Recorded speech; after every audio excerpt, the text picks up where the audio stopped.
On today's show, Dallas Mavericks lose in Summer League, but we see Cooper Flagg's next level. I'll tell you what that is and more on today's Locked On Mavs. Stop it!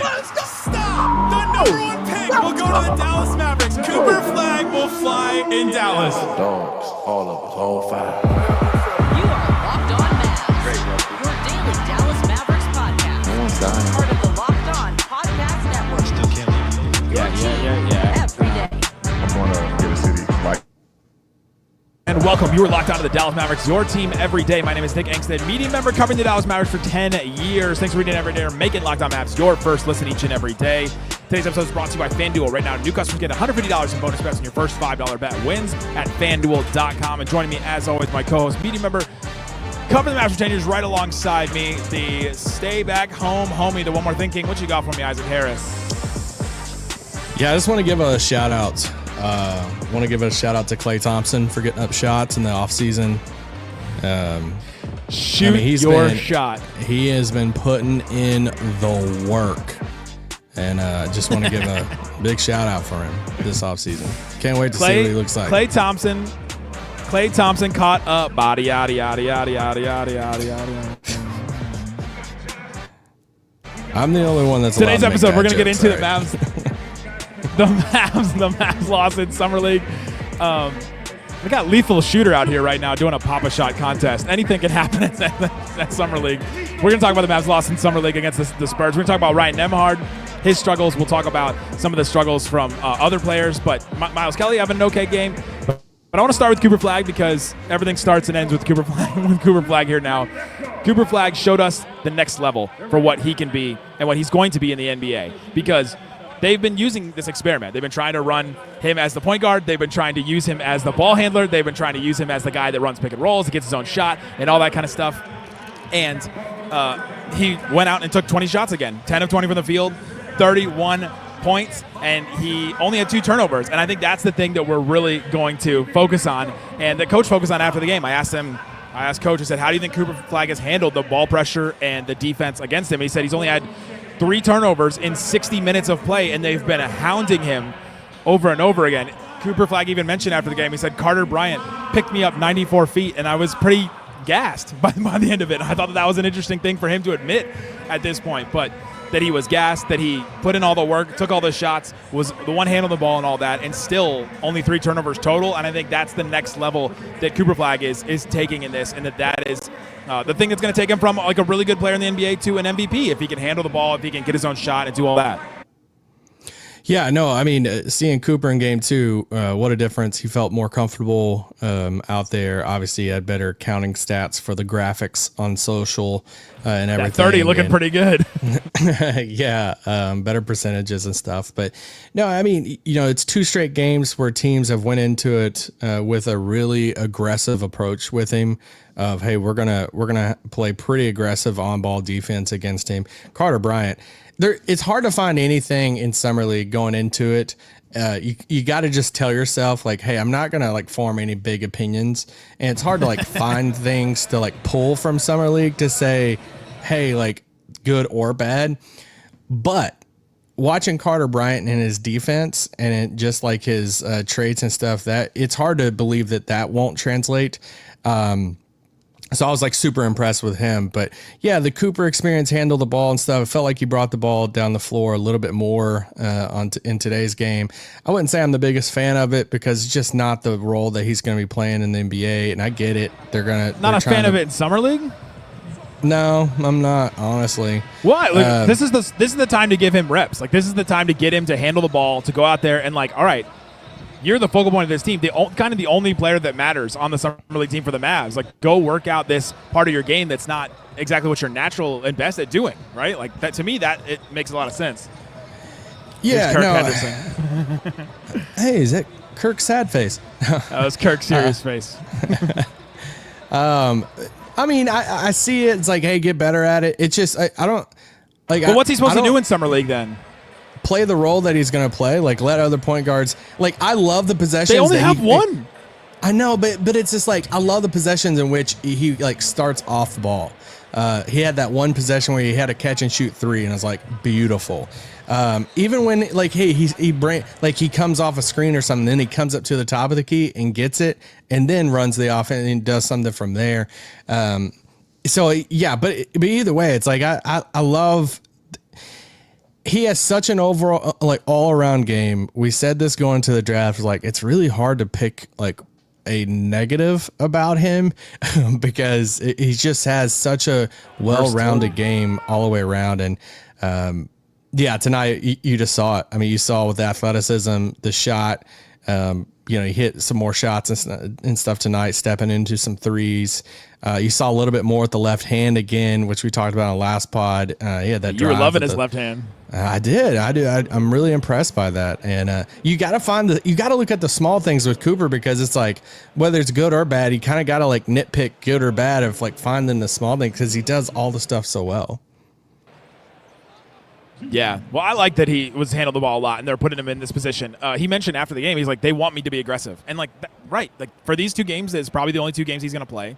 Go out there, take a bunch of shots, and like work out some of the parts of the game that you're not really used to doing. That is what Summer League is for. Coach said during like Summer League practices before, he was like, this is not even necessarily about just like team success. It's about go out there and show us what you can do. Yeah. And that the Mavs need to see what Cooper Flagg can do with the ball in his hands, running a pick and roll against some of these defenders, against NBA level defenders like a Carter Bryant, who was picking him up 94 feet, like Cooper said. And so, to me, I think that's showing us his next level. I think that's the thing. But I mean, we saw so many other things from his game in this one. I mean, getting out in transition, that's a thing that will translate to the Mavericks too. You get a stop with Lively or Gafford or Anthony Davis for sure.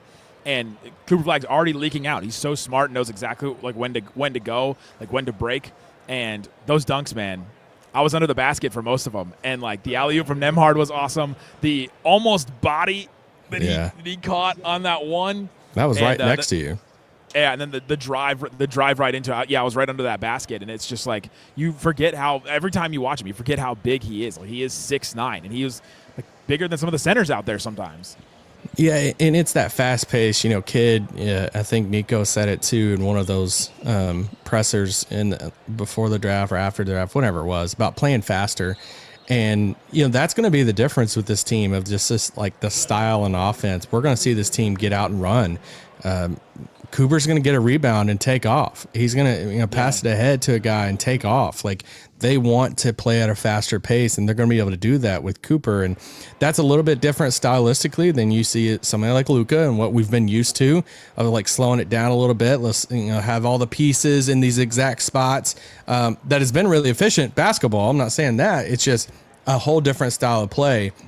So, and I was just reminded again tonight of, even looking at last game, and I get it, he had 30, tonight, but it's just, I think it's going to be a shift for Mavs fans, and I hope that Mavs fans can collectively together agree not to do Luka could put up 40, it felt like, with ease in the step back threes and stuff. And Cooper's dominance is going to look different.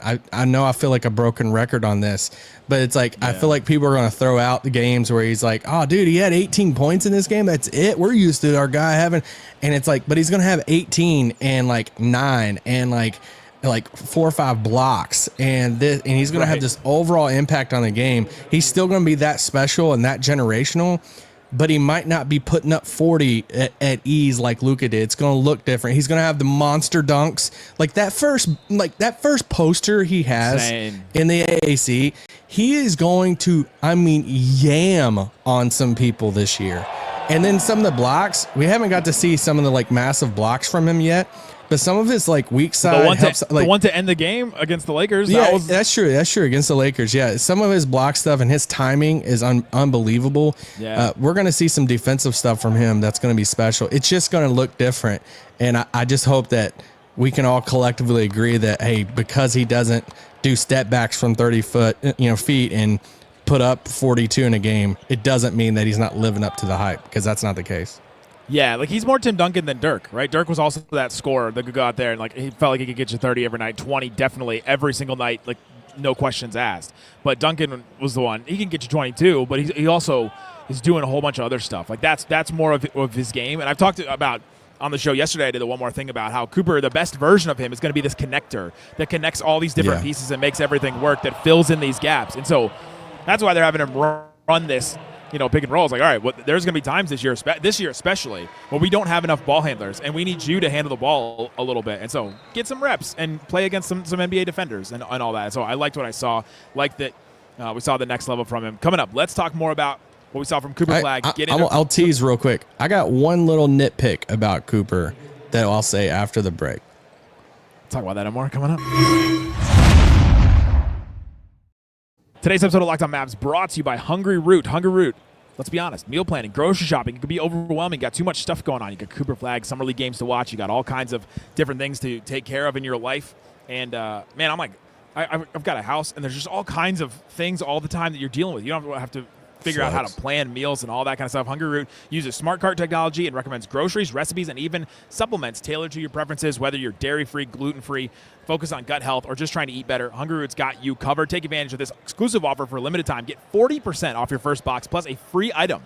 You pick all the items and you put it in your box, so you get a free one in every box for life. Go to hungryroots.com/LockedOnNBA and use the code LockedOnNBA. That's hungryroots.com/LockedOnNBA. Code LockedOnNBA to get 40% off your first box and free item of your choice for life at Hungry Root.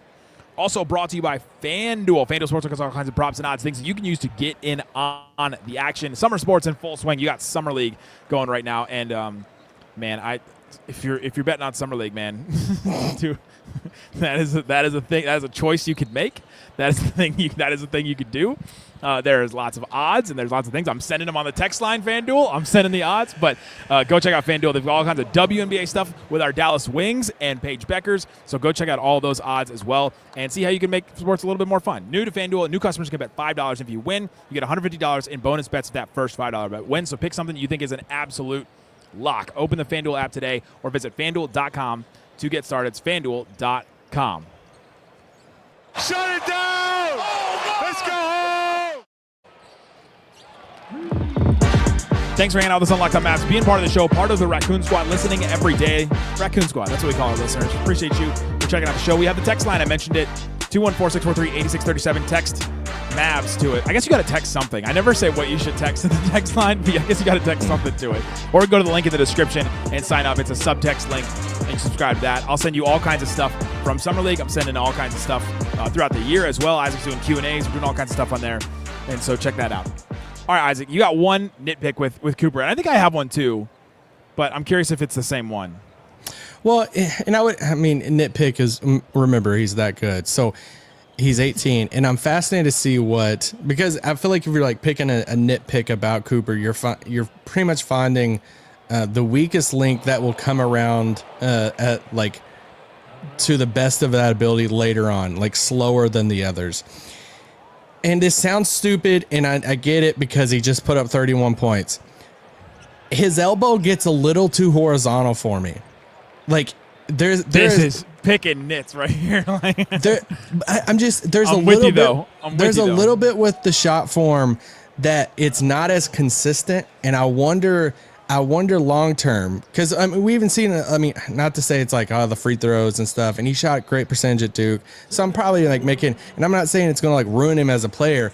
I just wonder from the peak high level, that ceiling that Cooper could be at, if he struggles early on with some of the shot and the percentages and efficiency with that, it's a little bit like it's that like little sideways stuff. The rotation's just a little like different than, look at his shooting form. Yeah, but I don't want to like criticize. Why am I criticizing? But it's just like the elbow gets a little at some points it gets a little too not straight, and it's not every shot. Like you look at the shot to where he did did kind of half screen. Carter Bryant came over the top of it some. That three elbow straight, and it looked beautiful. There's some threes though that he kind of goes into that sideways motion, and the ball goes at like a different angle. And I just wonder if at some point he can add like overall consistency to that form and keep the elbow in and have it straighter. And this is a podcast host sitting here criticizing an 18-year-old number 1 overall pick, so I probably sound really stupid. You're feeling real confident about this. Take.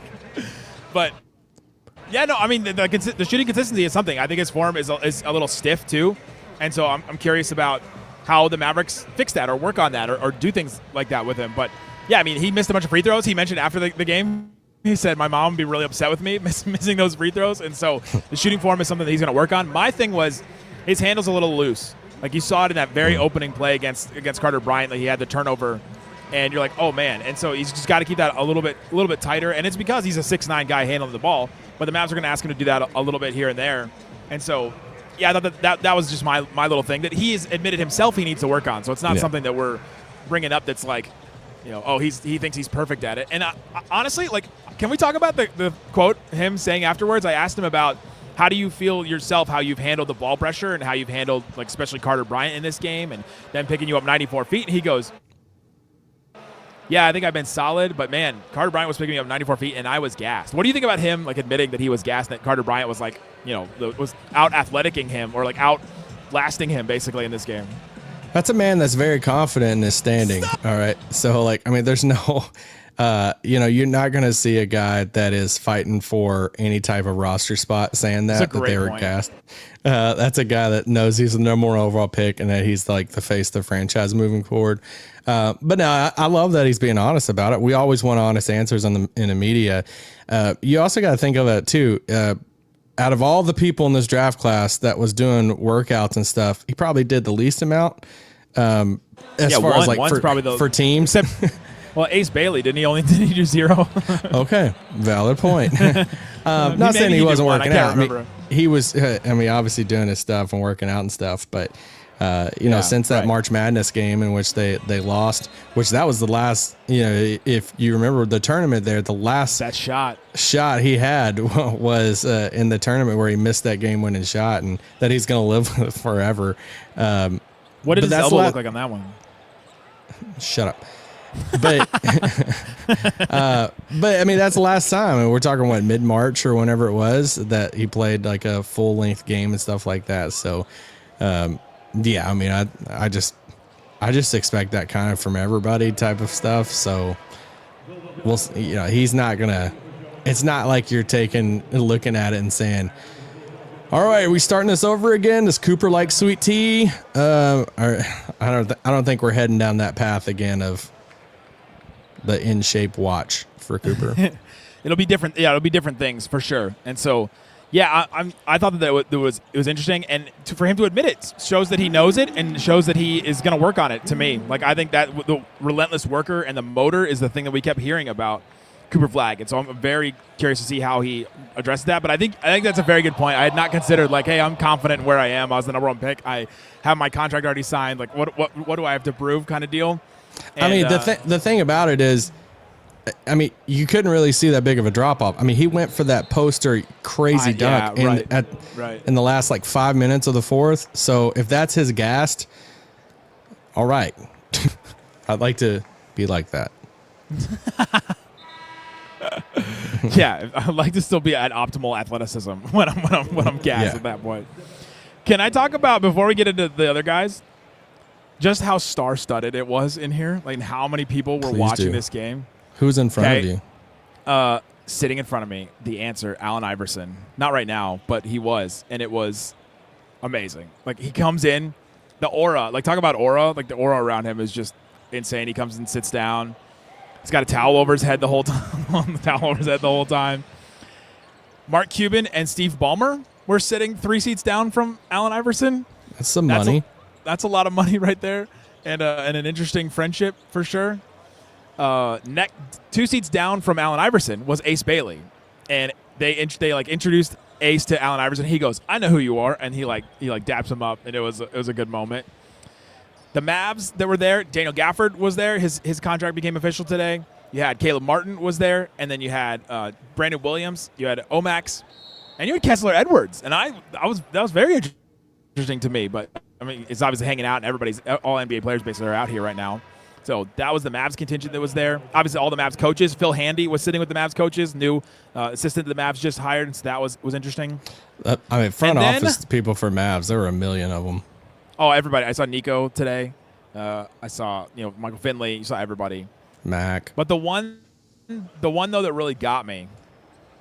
The one that really got me was Jason Sudeikis, Ted Lasso himself, sitting next to Omax, having a great chat with Omax the whole game. And during halftime, I just walked over, and it's probably unprofessional of me to do so. You tested I'm not everything about your credential. I'm not covering him though. I'm covering the play. If I went over to a player and like asked, an actual like active player, then that's different.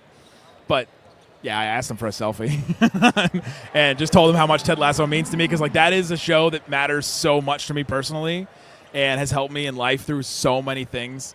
And so I just wanted to express that to him, and it was great. And Coach Beard was there too with a Michael Jordan jersey on. It was awesome. Let's go. So We're the Millers. Great movie.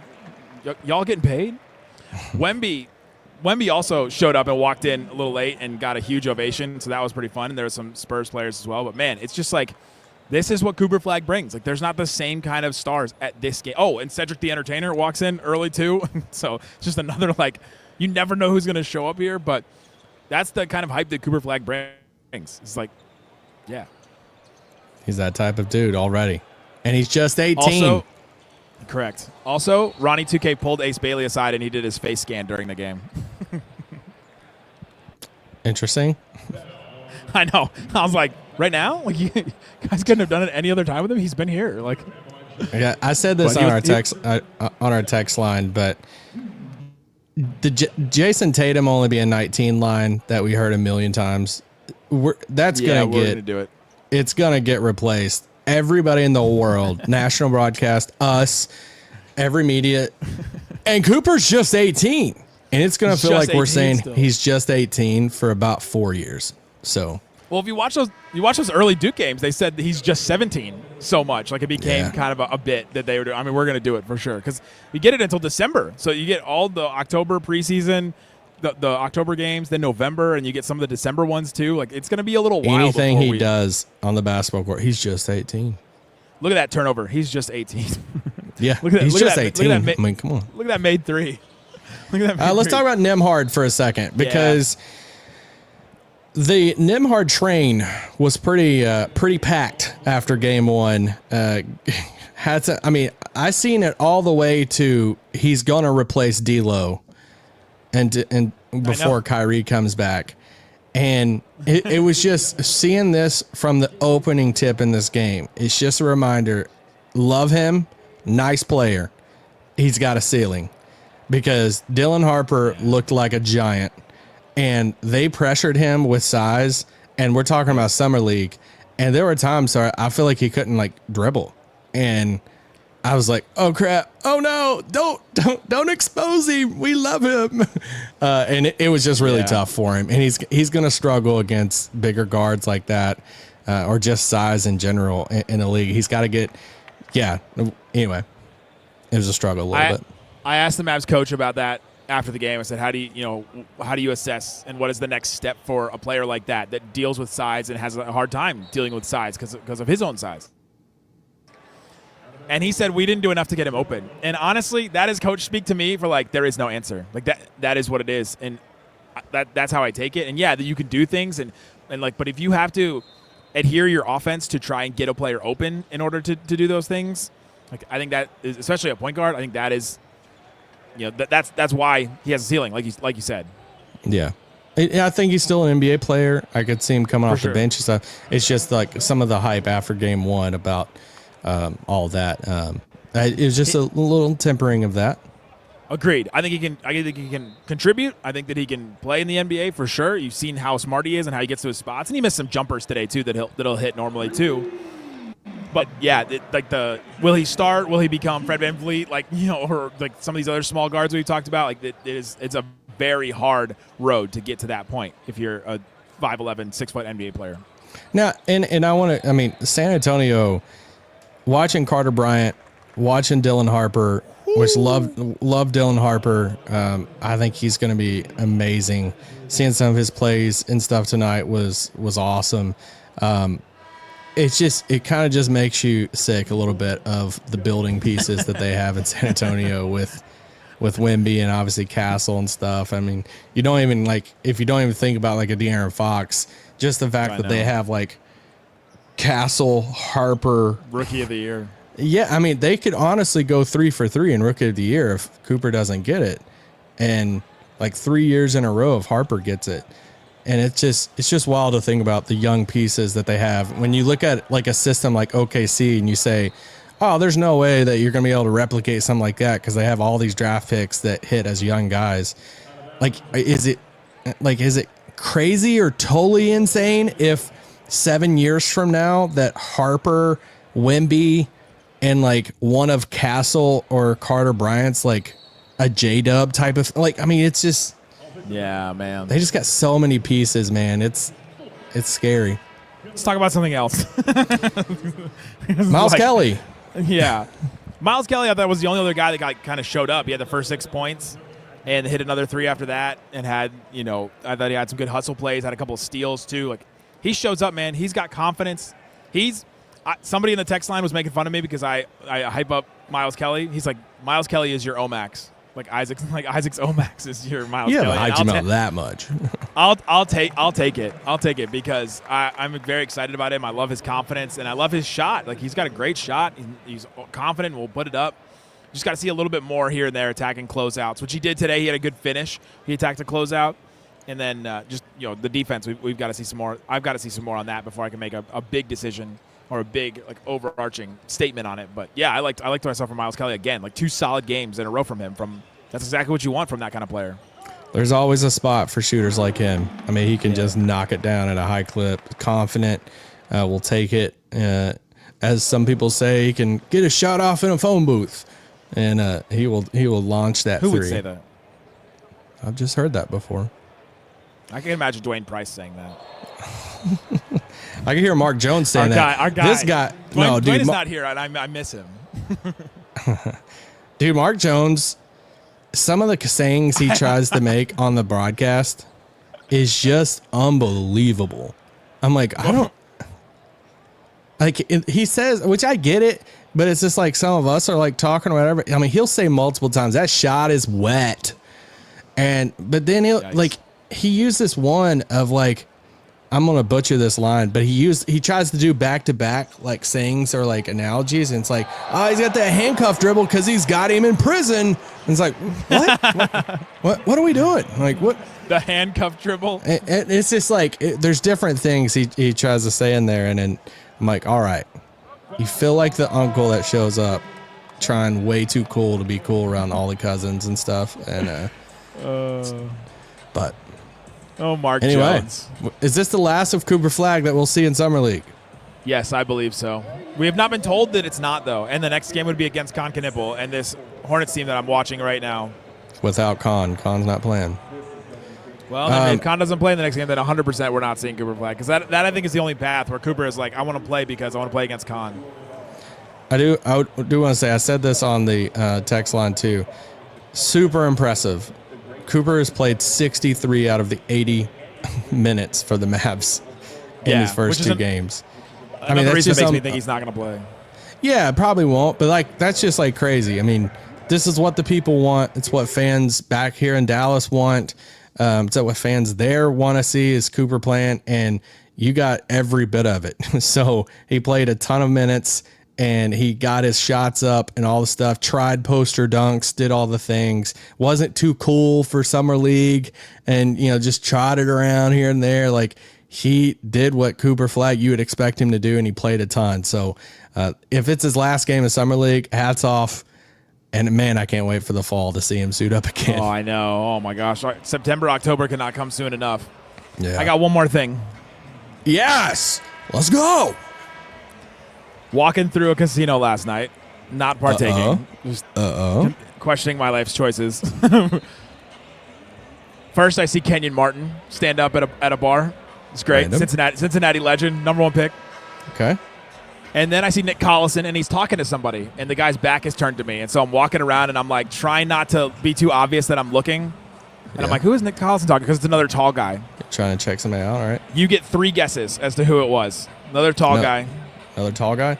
I'm gonna say Poku. It's a good guess. It's not a good guess, but no. Gorgie Jang. Former player. Gorgie Jang is. I saw him again today, but no. I was gonna say he was in that picture. Player connected to me in some way. Kyle Corver. It was Kyle Corver. Whoa. My brother from another. I think he's in a front office now, right? He is like the assistant GM of the Hawks right now. He wow. He like made his way up. I think there's like 3 people above him or something like that in the Hawks. It's like there's so many people in front offices now, and I'm just like, I don't know. I saw Avery Bradley today. He's in the Jazz front office. Obviously, I saw GMs. I mean, I saw Nico. I saw Brad Stevens. I saw Presti. I saw Mike Dunleavy Jr. Like, everybody is here, man. It is just. See, this is like the current. This is like the current NBA thing of when I went to Dirk's Hall of Fame thing. It was just all old people. It was just like, wow, I remember watching you play like 15 years ago, and then you get to see all the like cool current people right now. Well, I guess Iverson and stuff. Iverson's there, but Iverson, man, that one, he walked in and like we're at these events a lot. We see a lot of NBA players, right? Like Shaq made me go like this, where I was like, oh, like it like took the breath out of me a little bit. First time we shook Shaq's hand, we're both like, whoa. Yes, and seeing Iverson walking, because you don't expect it, and I just was like, oh, like catch me off guard. Like I had a poster of Allen Iverson on my wall growing up. I used to have arguments about who was better, Iverson or Jason Kidd, back in the day. Jordan Hall is right over there. Should I try and get him on the show? Jordan Hall, he's in the media section. Yeah, he was just walking down. There's like a player section right below ours. Yeah. He looks exactly like Kyle Anderson to me sometimes, your nemesis. Don't say that. I like Jordan Hall. Yeah, you can't put that on. Can't put that on him. Your nemesis, by the way, in the trade for Norm Powell. Yeah, I don't even know what team he's on now. Is he in Utah or? He's on the Jazz now, I think, right? Well, is that a good spot? Is that a good spot for him? Go to a land of nowhere right now. There's some beautiful mountains in Utah, I'll tell you. That's the best thing they got. Better than anything of that franchise, besides Locke. I don't know. Ace is gonna be fun. Yeah, it'll be fun. I mean, marketing's fun. Ace and Dylan Harper had a really good embrace, and Ace was like excited for Harper throughout the whole game. That was fun to watch. I love watching teammates like watch each other. Like Cooper Flagg was watching this, Hornets game. Yeah, Sion's playing. James is in there. I watched some of that Hornets game the other day. I've watched an unhealthy amount of Summer League basketball, but I watched a good amount of that. I was impressed by Kalkbrenner in that game. But all right, we could probably wrap this pod up if I'm going to talk about Kalkbrenner highlights. The most random jersey I've seen is Gabe Vincent Lakers jersey. Nice. Somebody posted a Satnam. Somebody had a Satnam jersey. Oh, I did. I saw that. Our friend Vegas Tony who's a Locked On Mavs text subscriber, had a Boban jersey. Like he was turned around and I saw Boban jersey. I was like, I think I know who that is. I kind of would understand like a Satnam jersey. That is. How did you even get that? Like when? At what point in the Satnam journey was there a Mavericks? Not a Legends, but like a Mavericks jersey. Yeah, like what weird China website did you order that off of? Temu jerseys. There's a Carmelo Anthony Syracuse jersey to my right. That's dope. Yeah, that's a fun one. That's a fun one. All right, thanks for hanging out with us, Locked On Mavs. We'll be back with more throughout the week and all kinds of great stuff, guys. Thanks so much for listening to Locked On Mavs Summer League Edition. Last one here for me.